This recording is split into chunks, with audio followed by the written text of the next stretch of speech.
سید سرفراز شاہ صاحب گفتگو کے دوران فرماتے ہیں کہ جب ہم اللہ کی رضا کے حصول اور آخرت کو زندگی کا مقصد بنا لیتے ہیں تو پھر اللہ تعالیٰ کی رحمتیں نازل ہوتی ہیں۔ یہ رحمتیں آخرت میں انعامات تک محدود نہیں رہتی، بلکہ یہ دنیا بھی ہمارے لیے بہت آسان اور پرآسائش ہو جاتی ہے۔ اس کی ایک مثال یہ ہے کہ فرض کریں آپ گھر میں ایک ملازم رکھتے ہیں جس کو ابتدا میں آپ کی مین انٹرنس کی لینڈنگ تک آنے کی اجازت ہے، لیکن کچھ عرصہ بعد اس کی فرما برداری اور وفاداری سے خوش ہو کر آپ اسے ڈرائنگ روم میں آنے کی اجازت دے دیتے ہیں۔ پھر کچھ عرصہ بعد آپ اسے لاؤنج تک بلا لیتے ہیں تاکہ ایک روز اس کے کام اور وفاداری سے خوش ہو کر اسے اپنے بیڈ روم تک آنے کی اجازت دے دیتے ہیں۔ پھر رفتہ رفتہ آپ اپنی کمبرڈ کی چابیاں اس کے حوالے کر دیتے ہیں۔ تب وہ وقت بھی آتا ہے کہ بیرون ملک جاتے ہوئے آپ اسے ہدایت کرتے ہیں کہ میرے پیچھے گھر کا خیال رکھنا،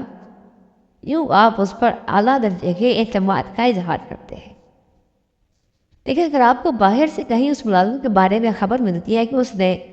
آپ کے گھر کی کوئی بات باہر کر دی ہے تو آپ کا اس پر سارا اعتماد ختم ہو جائے گا۔ اس کی وفاداری اور اچھا کام اپنی جگہ قائم رہے گا، لیکن اس نے آپ کا اعتماد کھو دیا ہے۔ رب تعالیٰ نے اپنے کارخانہ قدرت کی بہت سی چیزیں عام آدمی کی نظر سے پوشیدہ رکھی ہیں،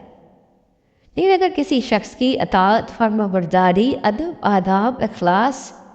اور اعمال سے خوش ہو کر رب نے اسے اپنے کارخانہ قدرت میں ایک حد تک جھانکنے کی اجازت دے دی اور اس شخص نے وہ بھید اپنے تک محدود رکھنے کی بجائے دوسروں پر عیاں کر دیا